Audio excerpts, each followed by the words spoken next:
Let's get back to what we were discussing last week. We started to discuss the sugyas of Muktzah, and the most popular, one of the most common sugyas in Muktzah is Kli Shemalachta L'Isser. Kli Shemalachta L'Isser, which we mentioned is used most of the time for Isser, even if it has a mutter purpose. But if most of it is used for Isser, so that is Kli Shemalachta L'Isser. We spoke about the special din of this category. That Kli Shemalachta L'Isser is mutter l'tzarach kufa l'tzarach makam, which the only Muktzah like that can be moved for certain purposes. If I want to use it for a mutter purpose, or I want to use it for the spot, so that is mutter. We mentioned what is l'tzarach makomo, even if it's disturbing my peace of mind, that also might be called tzarach makomo, and the like. We did mention from here, again, I didn't specify, I wanted to just go over for a moment the shita of the Vilna Gaon regarding Kli Shemalachta L'Isser. It starts with Tosfos. Tosfos in Maseches Beitza on Daf Gimel. Tosfos says that once you have a Kli Shemalachta L'Isser in your hand, so then you're allowed to put it wherever you want. Pick it up. Let's say there's a crayon or a pencil or a pen or a stapler on the table. I pick it up. So the Tosfos says you can put it wherever you want. And this is quoted la halacha. The Magen Avraham quotes this in Siman Shin Ches, then the Magen Avraham extends it and says, so too, whenever you have Muktzah in your hand, then you are able to take it wherever you want. And he quotes the Ramah. The Ramah says in Reish Samach Vav, let's say it happens sometimes, you come in and you realize you have your wallet in your pants pocket, or you have some other type of Muktzah in your pocket. So the Ramah says in Reish Samach Vav, you have it in your pocket. You don't have to walk in the second you walk into the house and then let it shake it out. You can go into the bedroom and stick it out there. So the Magen Avraham says, you see, whenever you have Muktzah in your hand, you're allowed to take it to wherever you want. Vilna Gaon is not happy about this. The Vilna Gaon, the Gra, in a few places says, no, it's not true. You can't extend this anytime you have Muktzah in your hand. And the Gra says, in Orach Chaim, it seems like he says, only where there was Hischil Beheter. If there was Hischil Beheter, if you had a mutter, if you picked it up in a mutter way. So that's where you can then carry l'tzarach kufa l'tzarach makomo, like a Kli Shemalachta L'Isser, which you picked up.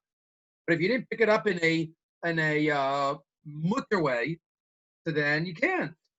Mashenkin Kancha Be'Isser. He said, and then he quotes the Gemara, if you did one thing wrong, you carry Muktzah, you keep carrying it? No, you're not allowed to do that. And he quotes the Gemara at the end of the second parak in Shabbos, and Daf Lamed Hey. They used to blow shofar on Erev Shabbos, and to make sure everybody knew when Shabbos was. And they used to have a spot right near where they blew shofar, to put the shofar in. They didn't allow the Chazan, HaKnesses, the Gabbai, to take it home. So you see that it's right. You have to, even though he picked it up before Shabbos. But he didn't pick it up a heter on Shabbos, right? It happened to be in his hand from before Shabbos, but he didn't pick it up a heter on Shabbos. Therefore, you can't take it to wherever you want. And then just one point I wanted to emphasize, which I didn't do last time, Gran Yeridea, commenting on the Ramah. Ramah says that a Moel, after he does a bris milah, that's a special knife that he has. Says the Ramah, you can take the knife to wherever you want. Wherever you want to put the knife afterwards, you can. The Gra again says, no, the Gra argues on the Ramah. The only time, and this is the part that we didn't emphasize last time, the only time you have such a heter, it's not even limited to you picked it up a heter. It's dafka, l'tzarach kufa, l'tzarach makomo. If you picked up a Kli Shemalachta L'Isser, l'tzarach kufa, l'tzarach makomo, that's where you're allowed to keep putting it to wherever you want.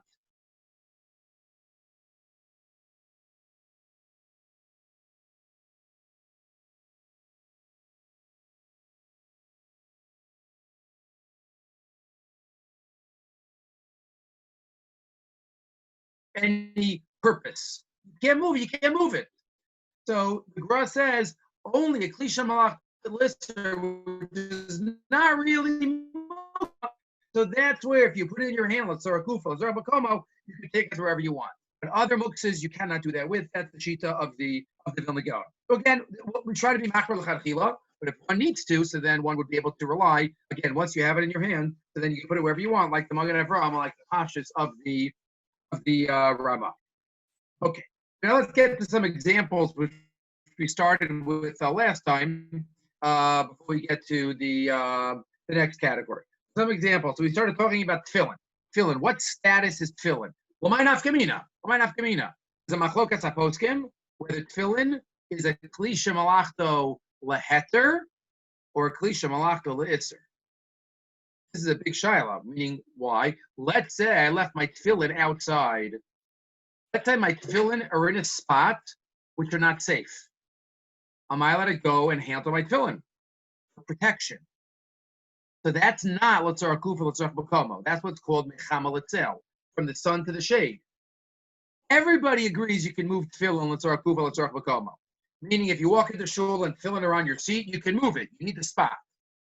And most it's kli shemalachto le'isser. At most, but it might be a kli shemalachto leheter. That is what the Ramah says in Shulchan Aruch. The Shulchan Aruch says, tefillin ein l'taltem kim l'tzorach. You're allowed to move them for any need, even for the need of protecting the tefillin.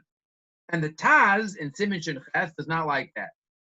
The Taz says it's usher to wear tefillin on Shabbos. Usher, we paskin.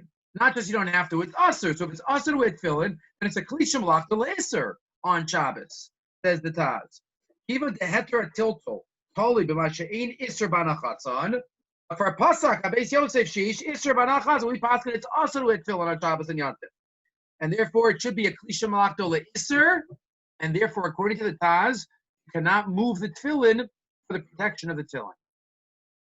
This is a machlokas haposkim, the Ramah, and the Taz. The Mishnah Berurah says l'chadchila should be machmer like the Taz.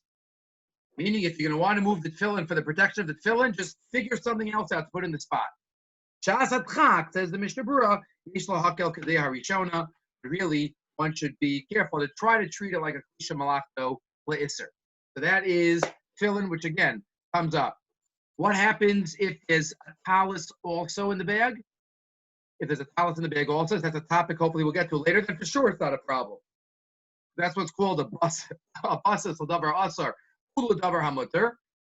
If you have something that is hold on both on something mutter, something asar, then for sure it's mutter. Then for sure it's mutter. We pass in a basas davar asar, ulu davar mutter is allowed to be moved. It's not muktzah. So we'll have to talk about that in the coming shiurim. But again, tefillin, that's the machlokas haposkim. There is, I think this was the last thing we did. There's a question in the Achronim why tefillin isn't more chamor than a kli shemalachto le'isser even, what's called chesron kiss. That's the next muktzah we'll get to, I hope today. Muktzah machmas chesron kiss. Muktzah that's only used for its intended purpose. So why isn't tefillin chesron kiss? So there are different explanations given, but either way, l'maisa, it's not. It's not. Maybe it's, you can learn from it, you can learn hilchos tefillin, you can read the klaf. Either way, we paskin that at most it's a kli shemalachto le'isser. Okay, what are other examples of a kli shemalachto le'isser? So again, this just came up this past Shabbos in the drains. Let's say you wash pots and pans before Shabbos. So in the drain, you have clean stuff that you want to put away. You want to make room for washing the dishes. So pots and pans, are they muktzah? What type of muktzah are they? So you might say, is it a kli shemalachto le'isser? Is it less than that? Says the Shmir Shabbos, kli shemalachto lebishol, ve'ein regilum l'shtamish bo gam lishmar ba'ochlin. A kli shemalachto lebishol, you use it for cooking, and you don't store food in it. You go machavas o shpod l'tzlias kaved. You have a flat like grate that you roast things on. You don't use that for anything else besides roasting. One of these grates that you put on the fire that you don't use that for storage. That's a kli shemalachto le'isser. And therefore you can only move that l'tzorach kufa l'tzorach makoma. But if you have a pot, like we would call it, I don't know, something that's used for storage also. Right now in my refrigerator, right, there's a pot of soup, right, the leftover soup from Shabbos. So that pot is not a kli shemalachto le'isser. I'm using it for storage now in the refrigerator. That's a kli shemalachto leheter. It has other purposes also, and therefore you can move it on Shabbos for any reason you want.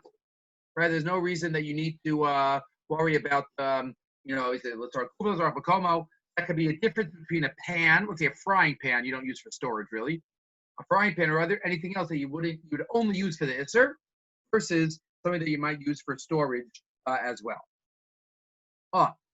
A roll of other kitchen items, a roll of tinfoil. A roll of tinfoil. That's a kli shemalach l'isser. Pashtus. At least, what you could use it for? You can't cut it on Shabbos. A roll of tinfoil. So again, let's say I'm just cleaning up. So my kavana has to be, let's say it was out on the table. I want to put it away. My kavana has to be, I want the table clean. Not that I'm protecting the tinfoil or something. Because it's a kli shemalach l'isser. But it's not used for anything other than the isser itself.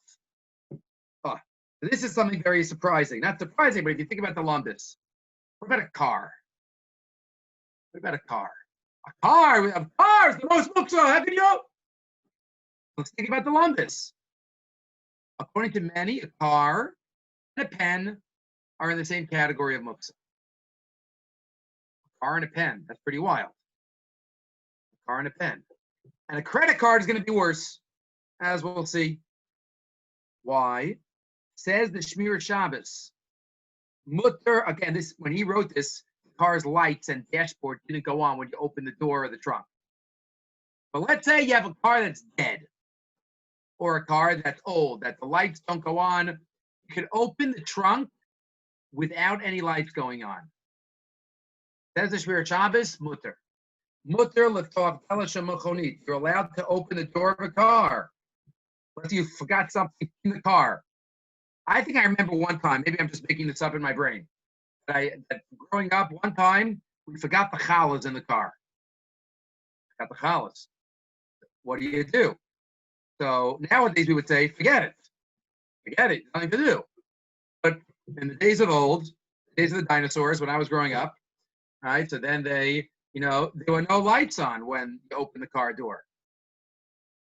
We at least had maybe a buckle for our hips.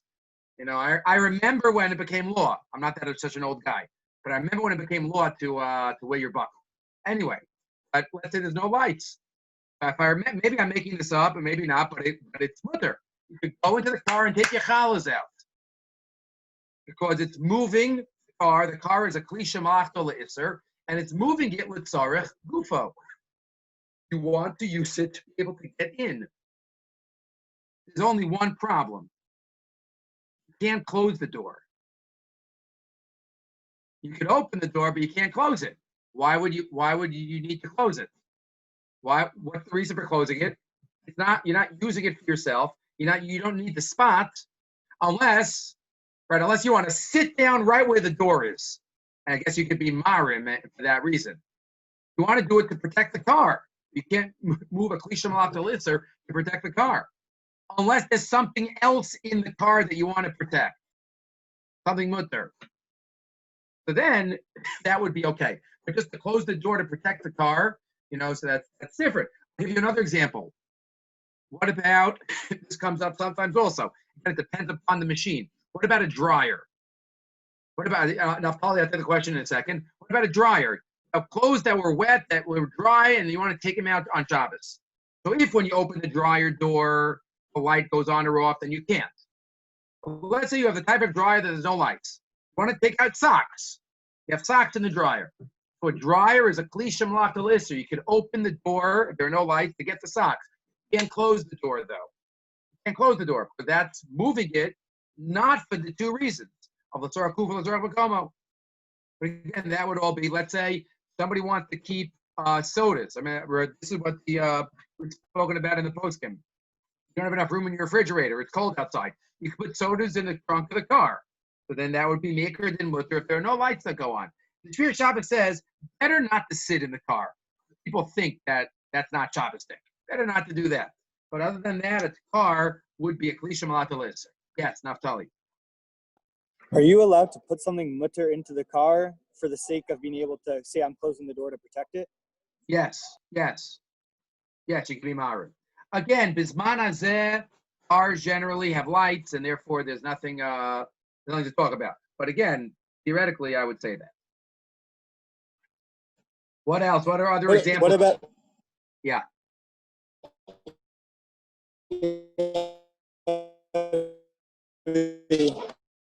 What about if you have like in your car? I'm losing you. Like a setting, which you, if you need to off, would you be able to open it? To say that the lights are always off, even when you open the door, would you be allowed then to open the door? If you have some type of setting to turn off the lights and any type of motion, then yeah, then you'll be able to. You have a Shabbos mode for a fridge. If you have a Shabbos mode for a car, I don't think anybody's gonna come out with that anytime soon. But yeah, Ellie. For the case of the dryer, does do the clothes have to be dry before Shabbos, or they could be dry on Shabbos? Good question. If you 2 points. Number one, if you knew that they would be getting dry, so then it's mutter. It's not muktzah. That's called mitzape, yoshebu mitzape. You're expecting it to be dry. There is a separate issur of having noisy machines working in your house on Shabbos. That's called apsha milsa. But again, if the dryer is going to go up during Ben Hashmashas, then it's going to be okay. Goes off 20 minutes after Shkia, so then it's 15 minutes after Shkia, it would still be okay, and then you'd be able to take it out. What are other klisha malachto l'issurs? A scale. Somebody has a scale in their house. That's a klisha malachto l'issur. But there's an issur to measure oneself on Shabbos, to weigh, to measure, to count. That's the only type of medida, measuring, that's mutter is l'tzorach mitzvah. Medida on Shabbos, l'tzorach mitzvah is mutter. But other than that, let's say somebody's measuring to be able to make a recipe. When you make a recipe on Shabbos with all these ingredients, one should not measure so exactly. One shouldn't measure so exactly because that's measuring, not for a specific mitzvah.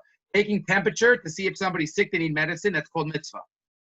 That's called mitzvah. That's to let it be done. Again, not an electric thermometer, but a mercury thermometer.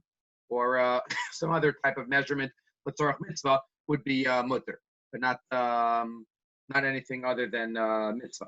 But so a scale is a klisha malachto l'issur. Very common. Here's the question somebody asked me last week. What about electrical items? Fans and lights.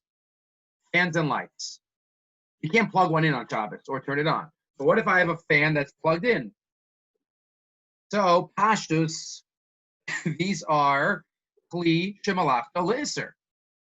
And therefore, if I have a fan on in my room and I want to change the direction of the fan, to face me or to face away from me, mutter. That's l'kuli alma. That everybody agrees. If there's a fan is a kli shemalachta l'issur, and then I can move it away from me, towards me.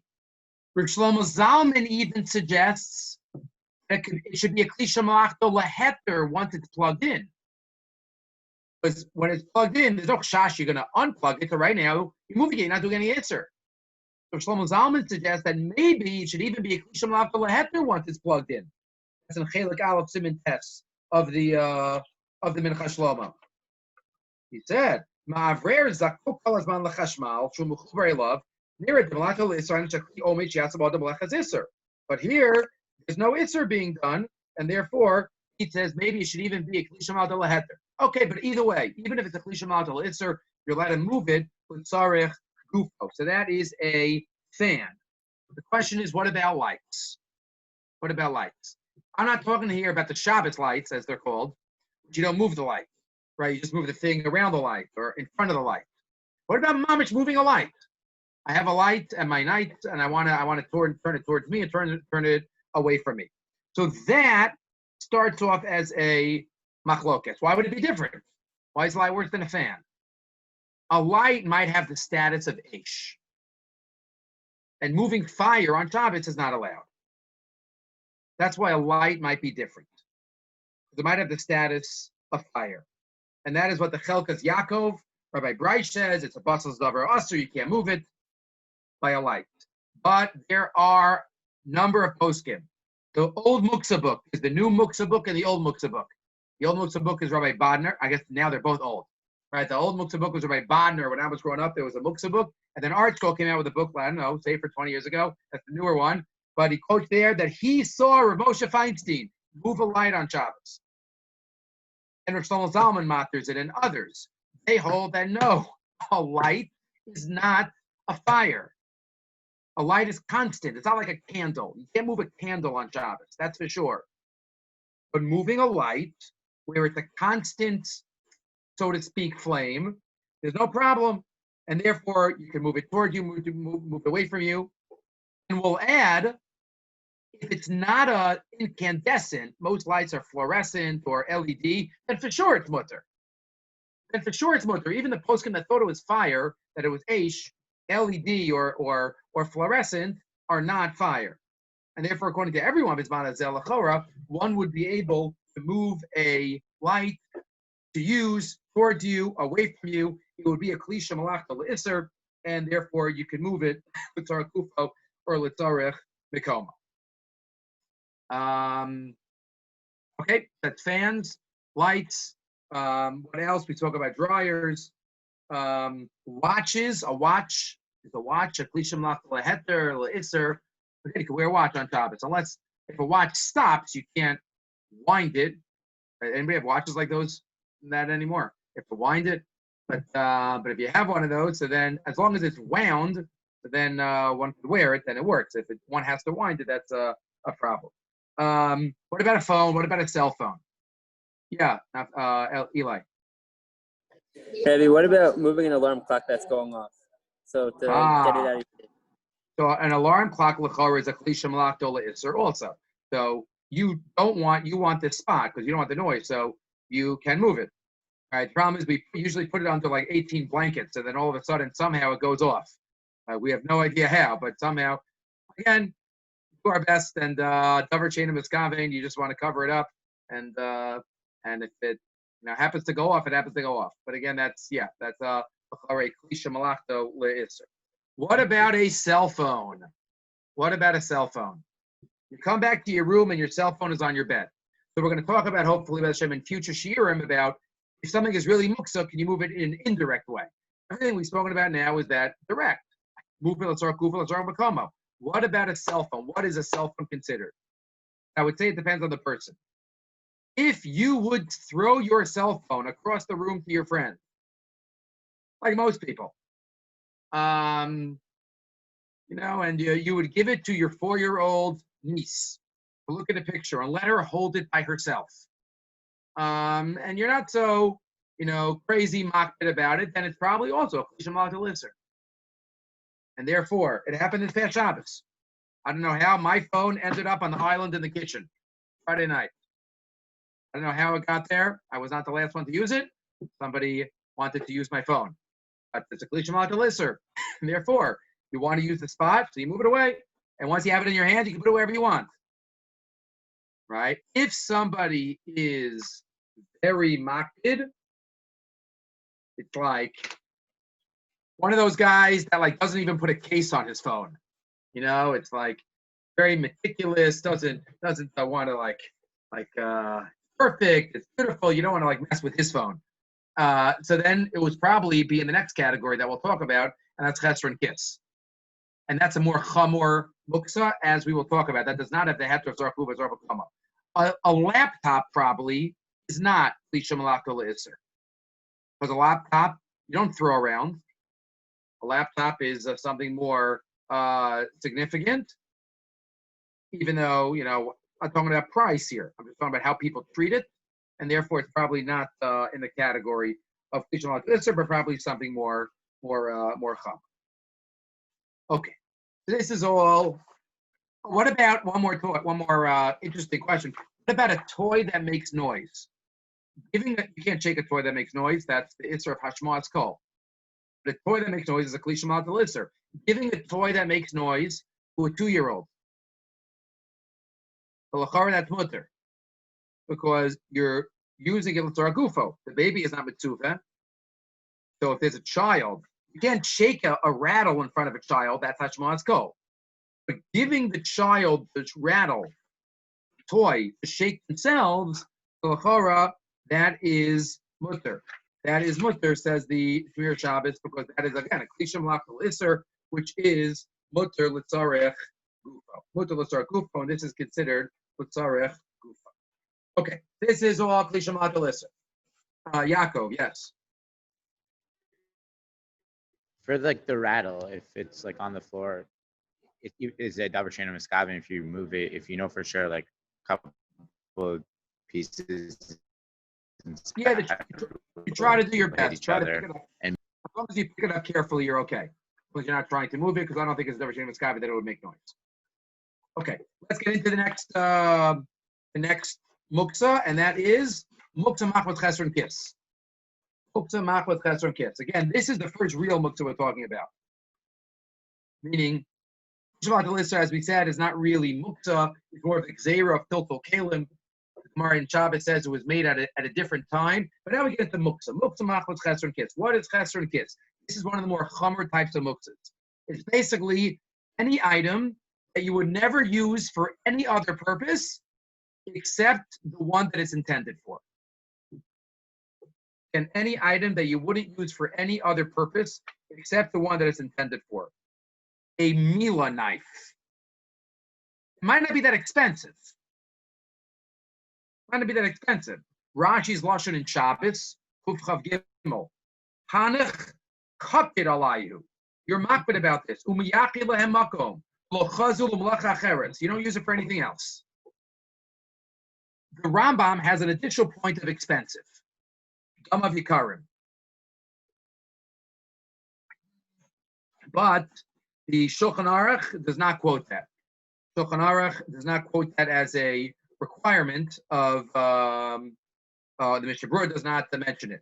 It's probably just a reflection of the point of not using it for anything else. Right? It might not be that the Rambam holds that it has to be expensive.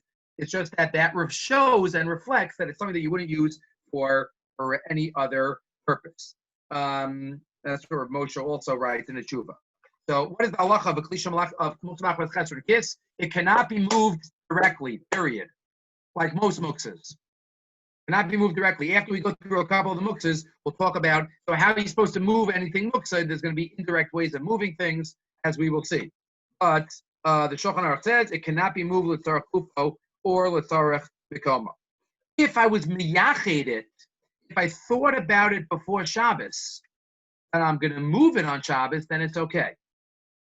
Then it's okay. If I thought about it beforehand. So, for example, let's say, as we'll see, again, this is like right, anachronistic. You know what that means? It means something that doesn't belong in this generation, right? There's something called a stamp. A stamp is these things they used to put on envelopes when you used to write letters and put it in the mail. The mail is supposed to take a letter from one place in the world to another place in the world. So it's hard. Anyway, things that we used to have. So stamps. What's a stamp on Shabbos? What are stamps? A stamp is probably chesron kiss. Because what else do you use stamps for? It's a stamp for a letter and it has value. So what do you stamp for? We'll get to a driver's license. A driver's license is probably in this category. Muktzah machmas chesron kiss. So what happens if before Shabbos I decided that a stamp that I was planning to use for a letter, I decide I'm a stamp collector. I'm going to keep it. I'm going to keep it to put in my stamp collection. So all of a sudden, it's not chesron kiss anymore. Now it's a toy. Right now it's something that I'm just going to use and look at. So as long as I think about it before Shabbos, let's say, I'll get another example that folks can talk about. If you have a fancy painting on your wall, a fancy painting on the wall, that is probably muktzah machmas chesron kiss. You don't move it. It's there. It serves a purpose. All of a sudden, one Shabbos, you want to take it off and show somebody outside your house. That's muktzah. You can't take it off. That's chesron kiss. What if I thought about before Shabbos and I know he's coming, I want to take it out, so then it'll be okay. Then it'll be okay. To think about it before Shabbos, that would be much. But there is again, I already got a little ahead of myself. There is a machlokas haposkim. Does chesron kiss have to be first and foremost also a klisha malachta le'isser? And then also chesron kiss. The example I just gave was obviously not that, about the big picture. But that is a machlokas haposkim. Tosefes Shabbos, one of the great achronim from 100 years ago, says yes, it has to be a klisha malachta le'isser plus. Therefore, it's like a double whammy. Chad Shemalato Litzer, Yibikoach Zeh Muktzah Daito Minei, Gamu Chisar and Kiss. Both of them. Pashtus, we assume that even if it's not. Again, most of them are. But Pashtus is even if it's not, it would be Chesron Kiss. So what are some examples of Chesron Kiss that we can talk about? The Shmir Shabbos talks about, interesting, Pesach Dik Kalim, the rest of the year. Pesach Dik Kalim, the rest of the year. You wouldn't use it for anything. Kli Suda Shal Pesach. Shar Yemos Hashana. You would never use, this is your special Pesach pot. You would never use it for anything else. So then it's Muktzah with Chesron and Kiss. You can't move them. You can't touch them. It doesn't come up so much. Usually Pesach dishes are not there. But I'll tell you what comes up next year. Erev Pesach Shechaliyas B'Shabbos. Erev Pesach Shechaliyas B'Shabbos. The Mishmir Shabbos says, matzah that you can use that night, your shmura matzah that you can use that night, Moti Shabbos. And matzah is Muktzah Mach with Chesron Kiss. Says the Shmir Shabbos. You wouldn't, first of all, it's us to eat matzah today. And what do you mean? But you're allowed to give it to a 3-year-old. 3-year-old is a mitzvah. You're not going to give your matzah's mitzvah to the 3-year-old. So that's an example. Something that is only used for the purpose it was designated for. Cannot be moved on Shabbos. That's Muktzah Machmas Chesron. Muktzah Machmas Chesron Kiss. What happens if, other examples, something that, let's say you got something from Amazon and you're planning to return it. Shmir Shabbos talks about you're planning to return it. It's a shirt. You're very mocked. You want to return the shirt. So you're not going to wear it. And you're not going to get it dirty. You want to make sure that it stays clean. Again, if you have a very flexible return policy, and you can do whatever you want with it and pour paint on it and send it back, then probably it's not.